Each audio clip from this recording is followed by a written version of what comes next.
ئەم ڕووداوە ئێوارە بووە تقریبا لە نێوان سعات 4:30 بۆ 5 لە داری بەرمەڕان نزیک ناحیەی بیارە لە نێوان دوو تەرەفا شەڕ بووە تەرەفی یەکەم با بڵێن ئامرلیوایەک و لەگەڵ پاسەوانەکەیە لەگەڵ جەماعەتێکیکەیە کە حیواندار بوون کەسی سێم کە قوربانیە مامەمە بە حکمی ئەوەی کە ماڵەکەی نزیکە لەو منتیقا چووە ئاو برێت بۆ ئاژەڵەکانی لە ئەسنای ئاودان بۆ ئاژەڵەکانی کە بە تراکتۆر و بە تەنکەر بردوویەتی بینیوێتی شەڕ ڕوویداوەدا بەزی و بچێت ناو بژیوانی بکە بەداخەوە ئەو دوو کەسەی تر ئەو دوو تەرەفەی بەرامبەر کە چەکیان پێ بووە تەقەیان کردووە و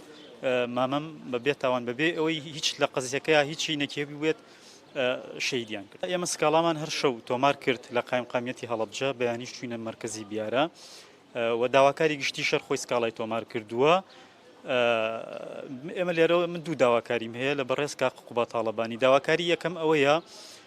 کەسێکی بێتاوان بوو خاوەنی دە مناڵە دوو خێزان خاوەنی دە مناڵ و دوو خێزان و یەک برایە ئەسا ئەو برایی بە کە باوکی منە بە تاقانە ماوەتەوە داوا لە بەڕێز کاق قوبا دەکەم خوێنی بە فیڕۆن نەڕوات